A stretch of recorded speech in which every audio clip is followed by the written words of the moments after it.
তালিমের রাজনীতি একেবারে বন্ধ করতে হবে। ধর্মের নামে কোনো রাজনৈতিক চর্চা করা যাবে না। কোচিং সেন্টারে কোমলমতি শিশুদের মাথা খেয়ে ফেলার যে রাজনীতি, সে রাজনীতির বিরুদ্ধে আমাদেরকে সোচ্চার হতে হবে।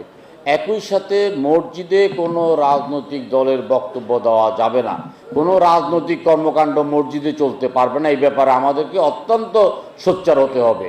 এই কাজগুলো যদি আমরা না করি তাহলে আমরা একটা ভয়ানক বিপদের মধ্যে পড়ে যাব। গত কিছুদিন আগ পর্যন্ত রাজনীতিতে আমাদের প্রধান শত্রু ছিল বা একমাত্র শত্রু ছিল আওয়ামী লীগ, বা একমাত্র আমরা যাদের বিরুদ্ধে লড়াই করতাম সেটা হলো আওয়ামী লীগ।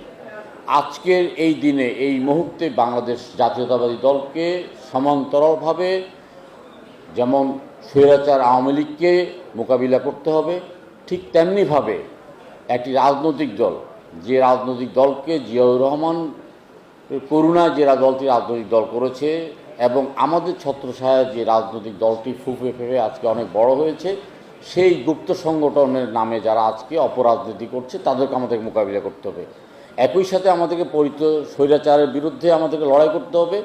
পাশাপাশি আমাদেরকে যারা ধর্মের নামে অপরাজনীতি করছে তাদের বিরুদ্ধে আমাদেরকে সজাগ থাকতে হবে।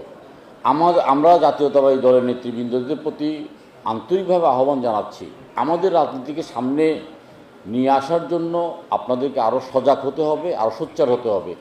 এই তালিমের নামে যারা ধর্ম ব্যবসা করছে, এই তালিমের নামে যারা এই ধর্মের অপব্যবহার করছে, তাদেরকে আমাদেরকে যে কোনোভাবে প্রতিহত করতে হবে। তালিমের রাজনীতি একেবারে বন্ধ করতে হবে। ধর্মের নামে কোনো রাজনৈতিক চর্চা করা যাবে না। কোচিং সেন্টারে কোমলমতি শিশুদের মাথা খেয়ে ফেলার যে রাজনীতি, সে রাজনীতির বিরুদ্ধে আমাদেরকে সোচ্চার হতে হবে।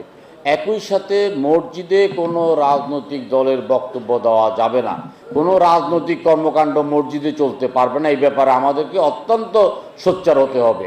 এই কাজগুলো যদি আমরা না করি তাহলে আমরা একটা ভয়ানক বিপদের মধ্যে পড়ে যাব।